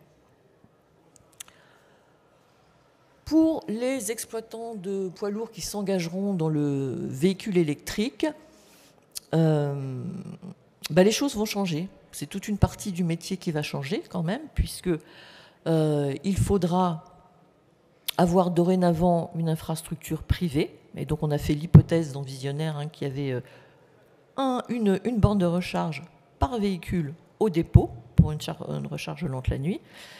Et donc ça va changer un petit peu le métier. Ce qui va changer aussi, pour ceux qui s'engagent dans le véhicule électrique, c'est qu'il va falloir à un moment donné, au moins au début, sur les plans de transport, s'organiser, prendre des marges de manœuvre pour voir si tout se passe bien au niveau autonomie, kilométrage, recharge, etc., avant que les effets d'expérience puissent être profitables et optimiser ces plans. Donc ça va quand même changer pas mal de choses et il faut être conscient de cela pour les transporteurs qui s'engageront sur le véhicule électrique. Pour eux également, on ne peut pas écarter qu'il puisse y avoir un jour, pas demain, peut-être après-demain, qu'il puisse y avoir une rupture technologique au niveau des batteries qui fasse qu'il y ait une génération de batteries qui ait une meilleure efficacité énergétique, qui puisse du coup se recharger plus facilement, ce qui permettrait on va dire, de lever certaines contraintes de l'usage du véhicule électrique d'aujourd'hui. Et puis, donc là, Visionnaire. Visionnaire, c'est une façon... Voilà, c'est ce qui est proposé pour regarder la décarbonation des flottes neuves. Mais il y a d'autres leviers de décarbonation qui ont été évoqués précédemment. Il y a le rétrofit, électrique, hydrogène. Évidemment, tout ce qui est sur le transport routier, là on parle plus de flotte, mais le transport routier en lui-même, bien évidemment, optimisation, déchargement, des distances parcourues en poids lourd seront aussi les leviers de décarbonation. Et de manière générale, il s'agira à la profession de se montrer agile, on va dire, d'anticiper les changements, de s'y adapter, de se saisir d'opportunités lorsqu'elles seront pertinentes pour l'activité. Exemple, dernier kilomètre, exemple vélo cargo. Voilà, et dernière information, donc tous les résultats de Visionnaire et toutes les hypothèses Visionnaire figurent dans une plateforme qui est diffusée par la FFC. Voilà, je vous remercie de votre attention.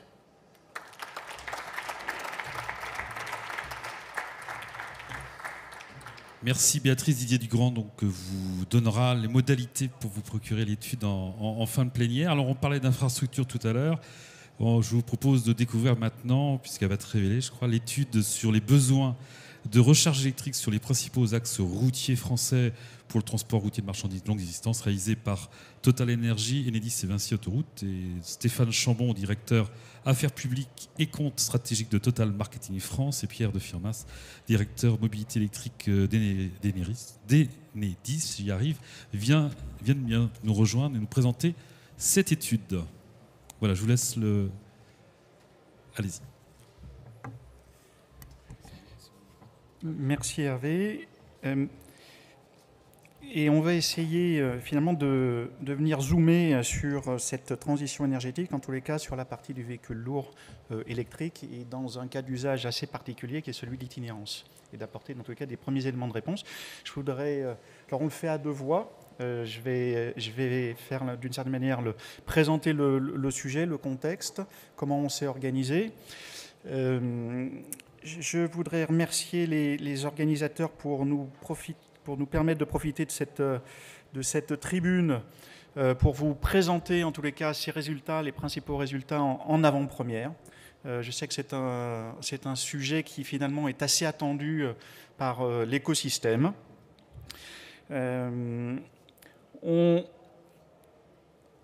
Voilà. Je ne vous rappelle pas le contexte évidemment de décarbonation, d'évolution des réglementations. mais c'est l'origine finalement de ce besoin nous a paru essentiel à plusieurs acteurs, et c'est pour ça qu'on a travaillé en écosystème, je vais y revenir. On a observé au cours des dernières années une assez forte accélération des constructeurs poids lourds vers la technologie électrique à batterie. Et on s'est rendu compte qu'effectivement, il y avait une vraie volonté sur les années qui viennent de pousser cette solution-là. Et collectivement, on s'est dit, elle ne pourra émerger, comme ça a été le cas d'ailleurs sur la partie des véhicules légers, et ça a été rappelé ici au cours de l'enquête visionnaire, qu'elle ne pourra véritablement émerger qu'à condition qu'il y ait des réseaux d'infrastructures. On n'adresse pas du tout dans cette étude la question de la recharge de dépôt, on n'adresse pas non plus la question de la recharge à destination, qui évidemment peut se trouver dans les dépôts, dans des hubs logistiques, mais on est vraiment sur une logique d'itinérance. Et c'est vrai que quand on vient combiner un véhicule qui a une autonomie, un véhicule électrique lourd, un tracteur qui a une autonomie de 400 à 500 km, ben finalement, si au moment de sa pause réglementaire, il peut faire une pause avec un système de recharge qui lui permette en très haute puissance de venir faire un complément de batterie et d'arriver l'après-midi, en tous les cas, à destination, eh bien, on remplit le cas d'usage qui permet à un transporteur de venir décarboner par cette solution-là du transport longue distance. On a souhaité, et c'était on le voit bien, ça a été rappelé d'ailleurs dans des précédentes interventions, travailler en écosystème. Pourquoi? Parce qu'on a chacun une vision complémentaire, que ce soit entre des gestionnaires d'infrastructures routières, que ce soit nous, Total Energy, en tant qu'énergéticiens, et évidemment, on a besoin de travailler avec le gestionnaire de réseau, Enedis, qui a un plan, j'allais dire, extrêmement volontaire sur l'accompagnement finalement de l'ensemble des acteurs à venir déployer en tous les cas les besoins en termes de mobilité électrique. Et donc on avait besoin de s'organiser ensemble. Vous voyez l'ensemble des constructeurs européens qui nous ont rejoints dans cette initiative, avec comme enjeu, finalement, réussir à modéliser ces besoins, que ce soit en puissance sur les futures aires d'arrêt, que ce soit les aires de service ou les aires de repos, et y associer avec des nombres de points de recharge, de pouvoir modéliser les courbes de charge et de regarder quels sont les impacts en termes de réseau électrique et d'infrastructures routières. Voilà. C'est ça qu'on a essayé de faire. Et évidemment, pour pouvoir le faire, comme autour de la table, on a un certain nombre de sociétés concurrentes et c'est extrêmement, j'allais dire, un point clé en tous les cas dans le mode de fonctionnement. On s'est organisé en tous les cas pour avoir dans nos échanges un strict respect évidemment de la confidentialité entre nous. Voilà. Avant d'arriver au résultat, juste pour vous expliquer la méthodologie, il y a eu un gros travail de la part des équipes d'Enedis, d'une équipe notamment de data scientists, et sur lesquels on travaillait collectivement sur des différentes modélisations. Il y a eu en premier lieu toute la construction de ce qu'on a appelé la construction d'un graphe du réseau routier, en identifiant évidemment tous les axes, que ce soit les autoroutes concédées, non concédées, les principales routes nationales et aussi quelques départementales sur lesquelles on a des flux de véhicules lourds significatifs. De pouvoir identifier sur ces mêmes axes toutes les aires de repos et toutes les aires de service et les parkings. Et on a associé à ça, parce que c'est en lien avec toute la modélisation du flux, travaillé à l'élaboration d'une matrice origine-destination de 600 points à maille nationale pour reconstituer finalement les flux de poids lourds à une maille de toutes les 10 minutes en repartant de toutes les origines-destinations, que ce soit à l'échelle nationale pour du transport national, mais aussi dans une dimension internationale, en reconstituant la part du trafic international avec le transit et avec aussi la part du transport qui est fait en cabotage. C'est ce que vous voyez sur la partie en haut à droite.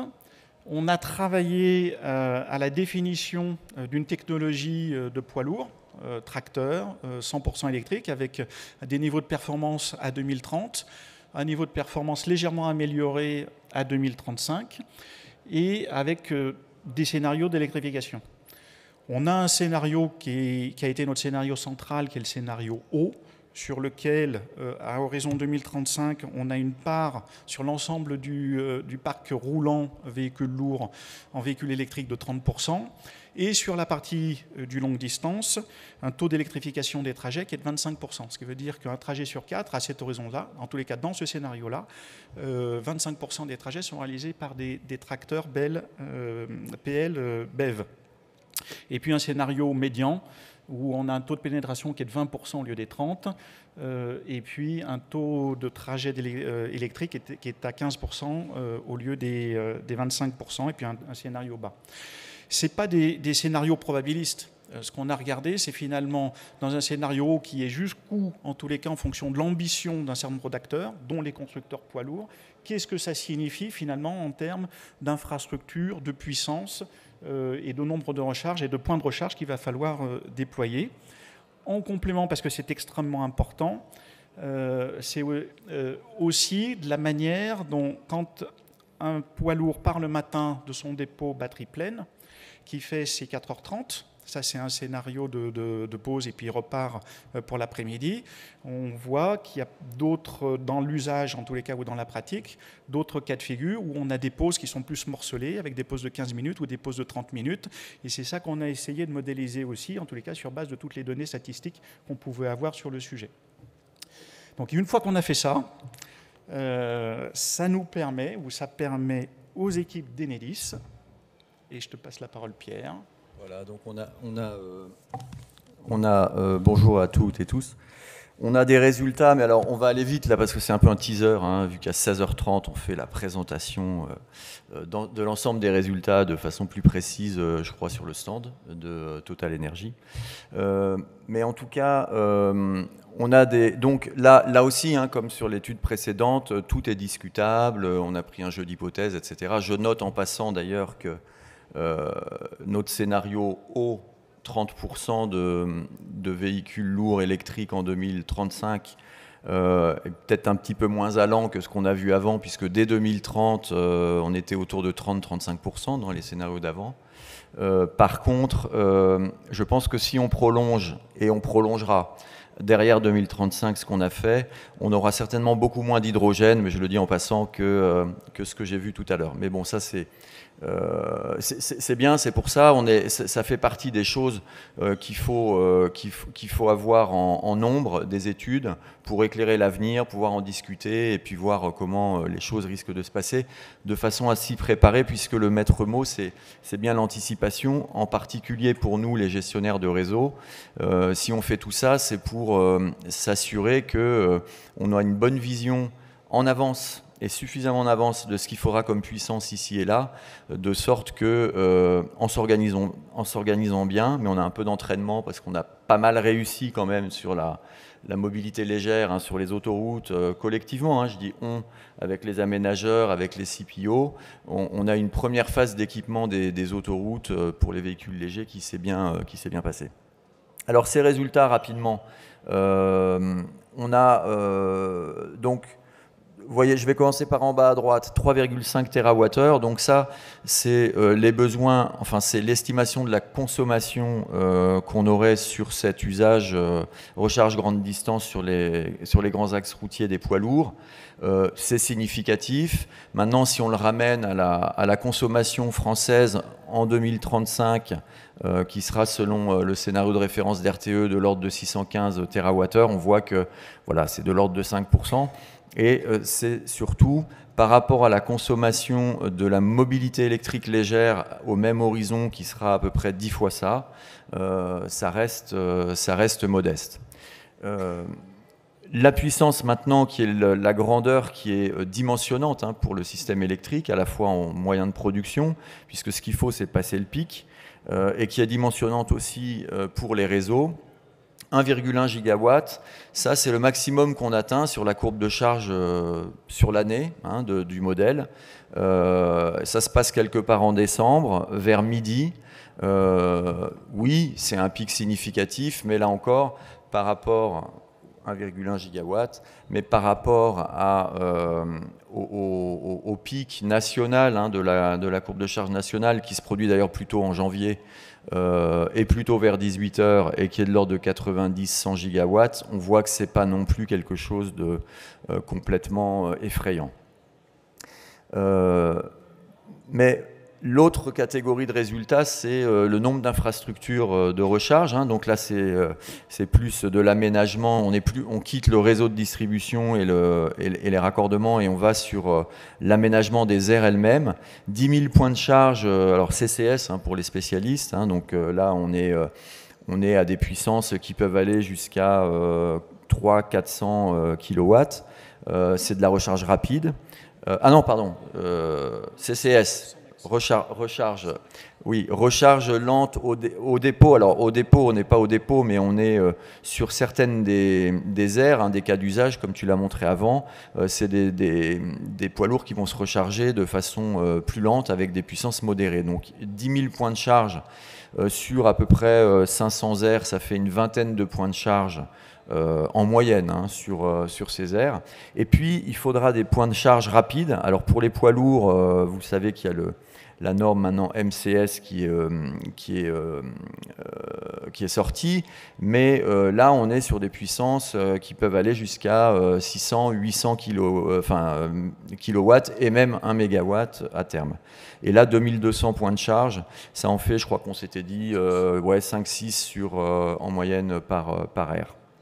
Voilà, on va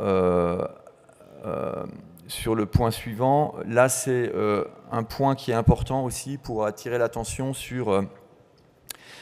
on a beaucoup parlé et on va y revenir sur le raccordement au réseau, et les enjeux de raccordement au réseau et les travaux que ça supposera. Mais sur l'aménagement des aires elles-mêmes, on a voulu faire un zoom parce que les chiffres que je viens de donner, on pourrait se dire, bon, ben, ok, c'est pas encore énorme, on aura 30% du trafic à cette échéance qui sera électrique selon nos hypothèses, sauf qu'il commence à y avoir déjà une difficulté, j'allais dire foncière, d'aménagement sur certaines aires, parce que même si ce camembert est un peu casse-tête à piger, les deux parts les plus foncées, ça fait une vingtaine de tronçons donc, sur le réseau routier. Il y a une vingtaine de tronçons pour lesquels on aura déjà plus de 50% des places qui seront, entre guillemets, occupées par des bornes de recharge. Alors vous pouvez me dire, bon ok, mais ça en laisse encore 50%. Sauf que pendant ce temps, on a toujours 70% du trafic qui est assuré par des véhicules thermiques qui doivent bien se garer. Et donc on voit déjà qu'on a un sujet d'aménagement des aires, de certaines aires de service à cette échéance. Voilà. Sur justement l'impact réseau. Alors ici, jusque-là, j'ai donné des résultats qui étaient pure mobilité lourde, c'est-à-dire vraiment ce qu'on a étudié. Mais ce qui compte en fait pour le système électrique, c'est la superposition de ces besoins-là avec les besoins de la mobilité légère. Donc c'est ce qu'on a fait. Et comme on avait déjà fait une étude en 2035, en 2021, pour la mobilité légère, on a les résultats, on a légèrement adapté, mais on a donc additionné, si vous voulez, les besoins qui ressortent de cette étude-là avec les besoins liés à la mobilité légère. Et là, il y a un point à bien retenir, c'est que c'est des consommations et des courbes de charge qui se combinent assez bien. C'est-à-dire qu'en fait, le pic pour la mobilité légère, typiquement ce qui va dimensionner sur la vallée du Rhône, ce qui va dimensionner, c'est le pic du chassé-croisé du mois d'août. C'est là qu'il faudra passer, j'allais dire, le 12 août ou le 15 août, le samedi de chassé-croisé. Alors que pour les poids lourds, le week-end, en fait, il y a très peu de consommation. Et par contre, on va trouver le pic un jour de semaine, d'ailleurs plutôt en décembre. Donc, ce qu'il faut retenir... les chiffres, encore une fois, on ira plus en détail tout à l'heure, mais ce qu'il faut retenir, c'est que le dimensionnement qu'on va devoir prévoir pour la mobilité légère va très largement couvrir ce qui sera nécessaire pour la mobilité lourde. Là, je parle des besoins réseau. Et on aime bien nous parler, les gestionnaires de réseau, d'ouvrages structurants. En gros, c'est quoi? C'est les postes sources, hein, c'est-à-dire que on peut raccorder de la puissance sur les différentes aires de service au fil du temps, mais il y a un moment où le poste source à côté qui dessert cette zone est saturé, et donc il faut soit le renforcer, soit en construire un nouveau. Et ça, c'est important à savoir bien à l'avance parce que ça prend du temps. Et donc, un nouveau poste source, il faut compter 5-7 ans. Donc, c'est pour ça que c'est pas prématuré de faire ce type d'études dès maintenant, parce que ça nous laisse le temps de voir clairement venir les choses et de s'y préparer avec les pouvoirs publics aussi pour mettre en place un dispositif qui permettra d'anticiper ces investissements plus lourds et plus coûteux en temps qui correspondent à ce qu'on appelle les ouvrages structurants. Voilà. En termes financiers, 620 millions d'euros d'investissement sur les réseaux à 2035 pour l'ensemble. C'est significatif, mais rapporté aux investissements annuels d'Enedis, par exemple, de l'ordre de 4 milliards d'euros, c'est pas non plus, sur les 12 ans qui viennent, insurmontable, hein. Donc ça renforce une conclusion qu'on avait déjà donnée lors de l'étude sur la mobilité légère. Voilà, encore une fois, je vous invite, si vous voulez en savoir plus, ça aussi, le moment venu, ça sera publié, on publiera ça en fin d'année, hein, mais tout de suite, il y aura une présentation plus complète. Alors, les conclusions de l'étude, je ne vais pas répéter ce que je viens de dire, mais il y a déjà un sujet quand même foncier qui doit retenir notre attention. Alors là, je parle plutôt pour mes collègues qui ont plus la charge d'aménager les aires de service, hein, Vinci, les autres aménageurs et concessionnaires, et puis les CPO, hein, les Charging Point Operators, dont Total Energy. Mais voilà, ça c'est un sujet.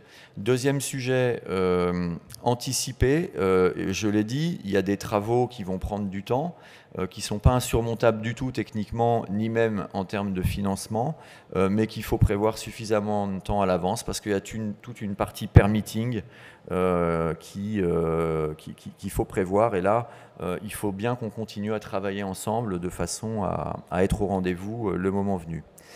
Et puis, je rappelle aussi que là, on n'a qu'un morceau, hein, mais il faut bien commencer par un bout. Tu l'as dit tout à l'heure, Stéphane, ça, c'est la mobilité lourde en itinérance sur les grands axes routiers. C'est très important parce que localement, ça va demander des appels de puissance très, très forts pour servir de la recharge rapide. Donc c'est pour ça qu'on s'y est penché. Mais c'est aussi parce que c'est plus facile à faire, hein, parce qu'on connaît la localisation des aires, tandis que la recharge au dépôt, hein, tous les logisticiens qui sont présents ici, tous les transporteurs qui vont progressivement électrifier leur flotte, il faudra qu'ils la rechargent au dépôt, qu'ils la rechargent à destination. Ça, c'est pas couvert par cette étude, et ça sera l'objet d'une étude qu'on est déjà en train de faire, mais qui est, j'allais dire, un peu plus coton, parce que là, il faut vraiment aller dans le détail, et y compris sur la localisation de ces fameux dépôts. C'est très très diffus. Voilà. Et je vous donne rendez-vous tout à l'heure sur le stand de Total Energy.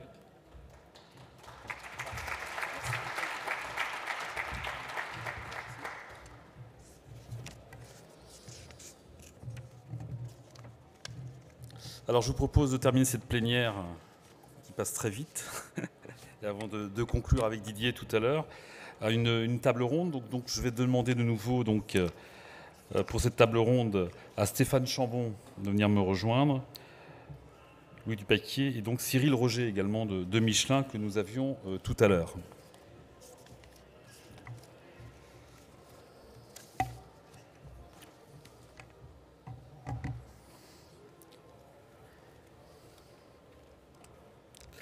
Alors, on le voyait tout à l'heure, les évolutions récentes donc dans le secteur du poids lourd ont joué un rôle crucial dans la réponse aux défis de la transition énergétique. On a pu le voir il y a quelques instants, on peut le voir également ici sur les stands.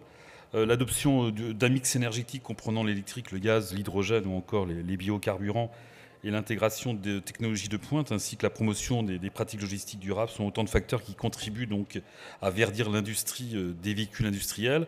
Quelles sont les principales mutations et leur impact sur le secteur? Je vous propose d'en débattre, enfin en tout cas d'échanger avec nos invités tout de suite. Alors première question à Stéphane Chambon justement, donc, je rappelle vous êtes directeur des affaires publiques et compte stratégique de Total Marketing France. Nous l'avons vu avec notamment l'étude, la transition énergétique donc, passe aussi par les infrastructures, c'était le cas il y a un instant. La recharge électrique en itinérance est un prérequis justement à l'électrification des flottes de poids lourds longue distance. On peut parler de mutations importantes dans le secteur de la distribution. C'est une mutation qui est même profonde. Pour revenir, ou en venir en tous les cas du côté de Total Energy, on est dans une transformation de la compagnie qui est forte, avec des métiers nouveaux, des compétences nouvelles, des offres qui sont en construction. On lance nous-mêmes à l'occasion du salon Solutrans cette semaine une offre recharge au dépôt, ce qui nécessite finalement d'avoir à la fois une compréhension et une vision complète du besoin d'un transporteur qui peut-être dans un premier temps n'a pas vocation à changer toute sa flotte, mais à faire quelques premières acquisitions de véhicules électriques. Mais on a besoin de se projeter pour comprendre comment, même si j'allais dire, les premières années vont être des premières années où les sociétés, les clients vont adopter le véhicule électrique, comprendre l'usage, voir les limites, anticiper ou éviter un certain nombre de contraintes. Donc il faut que d'un côté, nous, on arrive à donner une vision beaucoup plus de long terme d'un maillage complet, parce qu'il n'y a pas que le sujet de la recharge au dépôt. Donc il y a celui-ci, mais il faut qu'on construise un plan sur lequel il y a une vision pour la recharge d'antinérance et comment fait le client pour venir recharger à destination s'il sort effectivement simplement d'une boucle où il part le matin et il rentre à son dépôt le soir et où il va plus loin. Et donc il y a ça à comprendre, il y a ça à partager avec le client. Et puis après, d'un point de vue beaucoup plus technique ou opérationnel, il y a à savoir à quel moment ces véhicules vont rentrer au dépôt, sur quelle plage horaire ils vont se recharger, à quelle heure les batteries devront être pleines. Il y a la question évidemment de l'équipement, l'infrastructure. Il faut assurer la maintenance des bornes. Il est clair qu'un transporteur ne pourra pas se satisfaire d'avoir un niveau de fiabilité qui est aux alentours de 80 ou 90% de ses bornes. Il va chercher à s'assurer que chaque matin de la semaine, toutes les batteries de tous ces véhicules seront pleins. Sinon, ça ne fonctionne pas. Donc, il y a les questions de supervision, de mettre en place un service 24/24.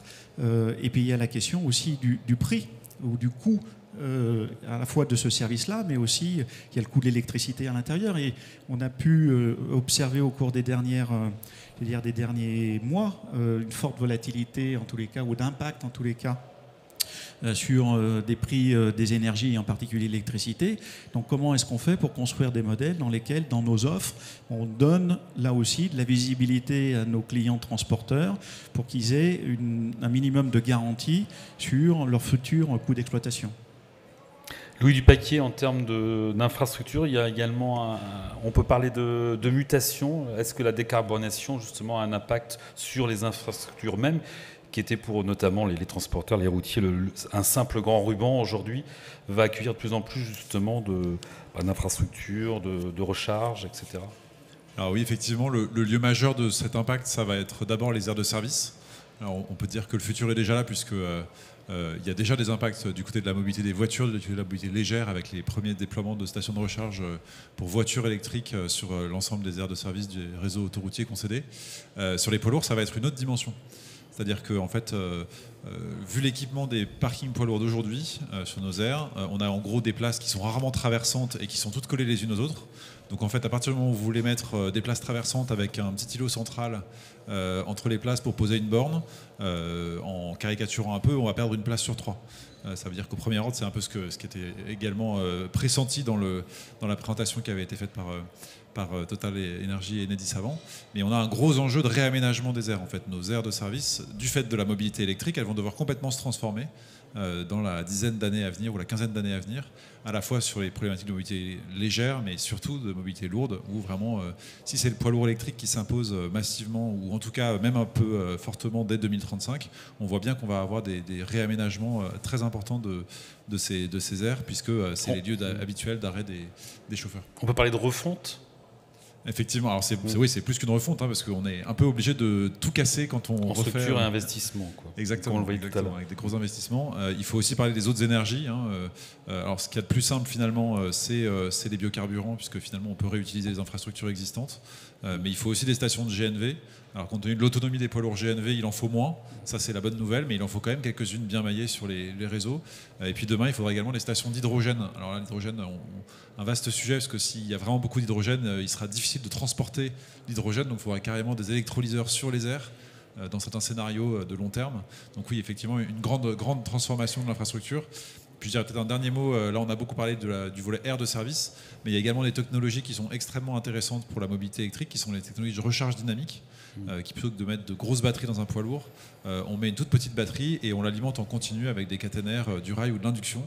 C'est des technologies qui sont à un niveau de maturité assez avancé, contrairement à une idée reçue.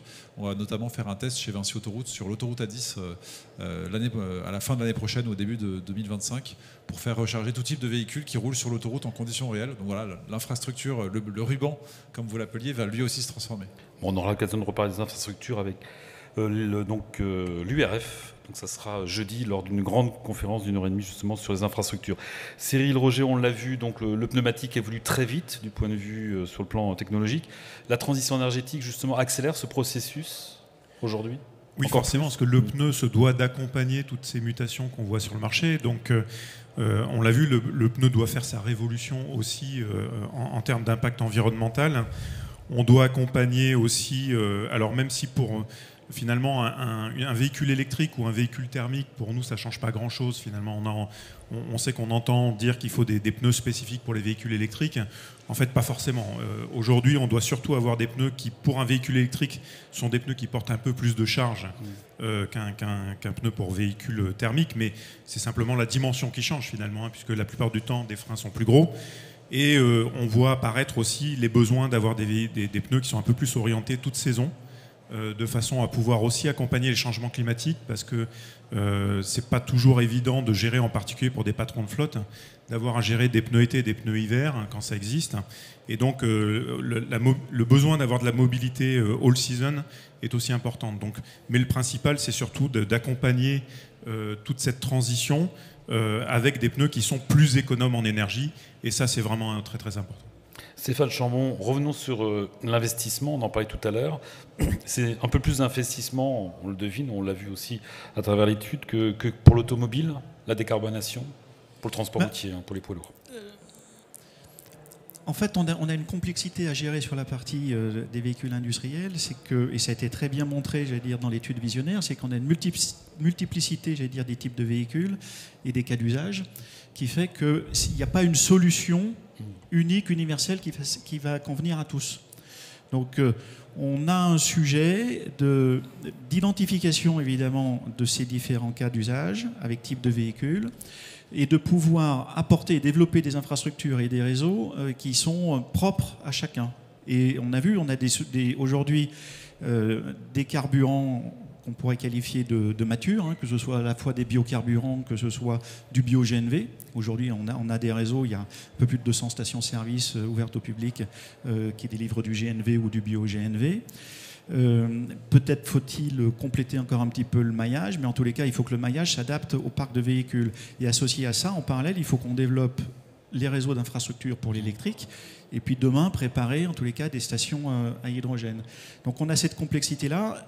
En termes d'investissement côté Total Energy, en fait, pour nous, c'est un programme de 2 milliards de dollars d'investissement sur les 5 ans qui viennent pour développer ces mobilités décarbonées. En dollars.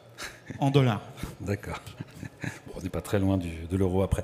Louis, est-ce qu'on doit envisager également un nouveau modèle économique pour les autoroutes ? Si vous voyez où je veux en venir. Alors justement non, en fait, je pense que c'est très intéressant ce qui s'est passé depuis 2-3 ans sur les autoroutes concédées. Je pense qu'on a une fois de plus en France fait la preuve que le modèle concessif est un excellent modèle, parce qu'il y a, on va dire, en 2019, il devait y avoir quelques centaines de bornes de recharge pour voitures électriques sur les autoroutes. Et aujourd'hui, on est à plus de 3000 bornes de recharge ultra rapides et rapides sur les aires de service des autoroutes concédées. Je ne vous donnerai pas le chiffre pour les autoroutes non concédées ou les nationales, mais il est nettement plus bas.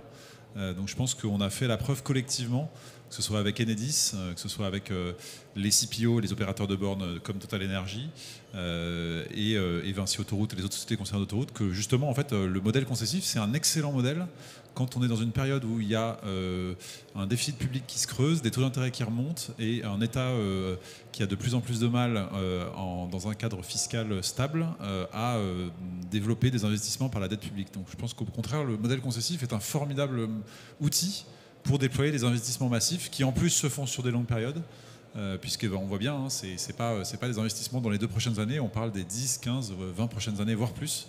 Donc il faut plutôt justement utiliser le modèle concessif. On a la chance de l'avoir en France pour pouvoir déployer ces investissements sans que ça ne coûte beaucoup d'argent à nos finances publiques. Cyril Roger, revenons sur l'équipement, donc le pneumatique. On l'a vu dernièrement, les coûts de matières premières fluctue énormément. Alors, quel impact sur justement votre calendrier pour la mise en production des pneumatiques issus de matières recyclées? Vous en parlez tout à l'heure. Est-ce que ça a été un frein ou... Non, au contraire, c'est une justification à la stratégie qu'avait le groupe d'accélérer sur les matériaux renouvelables et recyclés, parce que finalement on maîtrise beaucoup plus le flux entrant finalement quand on parle en particulier de récupérer des pneus en fin de vie, qui va constituer une grande partie de nos matières. Donc finalement, notre stratégie d'aller chercher des matériaux issus de déchets ou des matériaux renouvelables, avec ce qui s'est passé sur les fluctuations de matières premières, montre que finalement c'était la bonne stratégie. Et c'était au bon moment, parce que finalement, quand on s'aperçoit ce qui s'est passé avec le début de la guerre en Ukraine, qui a complètement arrêté tout l'approvisionnement en noir de carbone, ou une grande partie, finalement d'être capable de s'approvisionner à partir de ses propres pneus en fin de vie, c'est une bonne stratégie. Donc ça n'a fait que renforcer la conviction qu'on avait dans le groupe qu'il fallait aller vers des matériaux 100% durables. Le temps presse malheureusement, donc on va avoir un petit mot de conclusion. Je vais revenir avec Stéphane sur tout ce qui est infrastructure. C'est une nouvelle approche avec le monde du transport routier. Jusqu'à aujourd'hui, le conducteur routier allait remplir à la station son plein de gasoil. C'est-à-dire que là, ça va impliquer notamment plus de temps pour recharger son camion, notamment sur les aires de repos et aux stations. Nouvelle approche avec le monde du secteur du transport routier. Ouais. Alors, clairement, une nouvelle approche vis-à-vis du secteur routier sur la compréhension, j'allais dire, à la fois de l'évolution de la flotte et des besoins en énergie associés aux différents cas d'usage qu'on évoquait tout à l'heure, et dans la décomposition entre les besoins au dépôt, en itinérance et à destination, c'est ça. Sur votre question relative aux conducteurs, alors peut-être qu'on se trompe, mais ce qu'on a essayé de monter en tous les cas au travers de l'étude, c'est justement ne pas bouger les modes de fonctionnement actuels avec les pauses réglementaires, et de regarder si c'est un modèle qui, a priori, en théorie en tout cas, permet de fonctionner et que les chauffeurs, les conducteurs puissent, par des pauses de 15 minutes plus 30 minutes ou de pauses de 45 minutes, en tous les cas, puissent organiser finalement leur trajet entre un point origine et un point destination de plusieurs centaines de kilomètres. Voilà, donc l'idée, c'est vraiment d'essayer de regarder comment est-ce qu'on peut, sans tout changer, juste en changeant de technologie et en changeant d'énergie, on peut se rapprocher en tous les cas le plus possible, être le plus fidèlement possible à des modes de pratique existants. Et puis pour l'accueil des chauffeurs, c'est notre métier à nous. On a plus de 1500 truck stops en France, stations, avec des services, des boutiques, des douches, des parkings qui permettent d'accueillir les chauffeurs. Donc ça ne changera pas, au contraire, ça va faire que renforcer ce besoin-là de qualité et de service.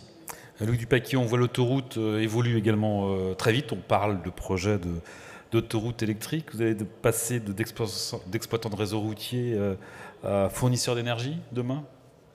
Alors, en tout cas, aujourd'hui, non. Puisque, en tout cas, chez Vinci Autoroute, on a fait le choix, mais un peu comme sur le carburant, la boutique et la restauration, de confier ces missions d'exploitation de stations de recharge à des opérateurs de bornes, dont c'est le métier des énergéticiens. On a plus de 11 opérateurs différents de bornes de recharge sur le réseau Vinci Autoroute aujourd'hui. Demain, c'est un peu plus complexe, notamment quand on parle de la question de l'autoroute électrique, qui est beaucoup plus imbriquée dans l'infrastructure autoroutière. Donc, on ne sait pas de quoi l'avenir sera fait de ce point de vue-là, mais en tout cas, aujourd'hui, effectivement, on a plutôt fait le choix de déléguer cette mission de déployer des stations de recharge. Alors, en étant très prescriptif en tant que maître d'ouvrage de ces réseaux, on a une idée très précise de ce qu'on souhaite qu'ils soient développés. Mais aujourd'hui, on a plutôt fait le choix de laisser faire des opérateurs dans ces métiers. Cyril Roger, bon, Michelin est souvent en avance. Vous avez le pneu de demain et le pneu d'après-demain. Alors, je pense que ce que ça nous montre... On n'appellera plus le pneu d'ailleurs, je crois. Non, alors effectivement, le pneumatique en français, ça ne marche pas bien parce que c'est une structure sous pression. Donc effectivement, le pneu d'avenir, pour nous, il est sans air. Donc il sera effectivement sans air sous pression. Et je pense qu'il faut garder à l'esprit surtout qu'il faut une approche globale. C'est-à-dire ne pas regarder juste des points de détail, mais garder à l'esprit qu'il faut travailler sur tous les domaines du pneu qui permettent de réduire son empreinte. Et l'accompagner surtout avec des offres de services. Et ce qu'on peut voir sur le stand, c'est que c'est important aussi qu'on accompagne les gens à qui on travaille, les transporteurs, les revendeurs, pour pouvoir vraiment avoir un produit qui sera mieux utilisé, un produit qui est plus durable mais qui sera mieux utilisé à l'avenir. Et puis l'avenir aussi pour Michelin, c'est de... Finalement, on est en train de découvrir que tout ce qu'on a appris dans le domaine du pneu, en niveau de nos capacités à faire des polymères, des composites, on s'aperçoit qu'on peut l'appliquer dans plein d'autres domaines et que c'est ce qu'on est en train d'explorer pour aller chercher au-delà du pneu, ce qu'on peut faire avec toutes ces découvertes qu'on a fait dans le domaine du pneu. Messieurs, je vous remercie beaucoup en tout cas, et on peut les applaudir. Et je vais demander à Didier Dugrand, donc délégué général de la FFC, de conclure avec un mot de conclusion. Didier, c'est à toi. Je te prends le micro. Pardon. Bien, alors, je ne vais pas vous retenir très longtemps, simplement déjà merci à tous les participants intervenants lors de cette conférence plénière. Donc on le voit depuis ce matin avec l'intervention de la métropole et de notre ministre des Transports, cet après-midi avec tous les acteurs que nous avons vus, que plus que jamais tout cela réclame de l'échange, de la collaboration entre tous les acteurs, l'État, pour là aussi le développement des infrastructures, l'usage, la possibilité pour les transporteurs d'acquérir, je dis transporteurs mais je pourrais dire aussi loueurs, chargeurs, d'acquérir ces véhicules, vu les écarts de coûts qu'il y a entre les différentes énergies pour ces véhicules et usages. Donc Solutrans est un lieu dans lequel et lors duquel tous ces échanges-là peuvent avoir cours, et on fait tout pour ça. Au-delà simplement de proposer à des exposants de louer des espaces, on essaie par le biais de cette conférence et de la trentaine de conférences qui vont avoir lieu durant les 5 jours, effectivement de créer cet échange. Ça me permet de vous rappeler que l'an prochain, il n'y aura donc pas de Solutrans, parce que c'est toujours sur une année sur deux, et qu'à la place, en général en octobre ou novembre, ce sera au mois d'octobre, on organisera l'an prochain aussi les rencontres de la filière qui permettent à nouveau ces échanges-là. Visionnaire que nous vous avons présenté, et donc cette étude permet aussi cet échange, cette transmission d'informations finalement. On a besoin d'informations aujourd'hui, et notamment tous les acteurs de la filière. Donc je voudrais juste dire que vous pourrez, si tel est votre souhait, avoir la possibilité d'utiliser cet outil, puisque l'étude visionnaire devient une plateforme, est devenue d'ailleurs depuis l'an dernier une plateforme, déjà utilisée par certaines entreprises et qui peut l'être encore davantage pour, en utilisant tous les critères qui vous ont été présentés par Béatrice tout à l'heure, pouvoir avoir des réponses sur des usages, sur des cas d'usage, sur des types de véhicules, des types d'énergie, dans quel pays d'Europe, etc. Donc c'est véritablement un outil pour obtenir de l'information. Donc vous pourrez le trouver sur le site internet de la FFC à cette page et vous abonner à la plateforme. Il me reste à vous remercier, puis surtout à vous souhaiter un excellent salon Solutrans 2023. Merci à vous.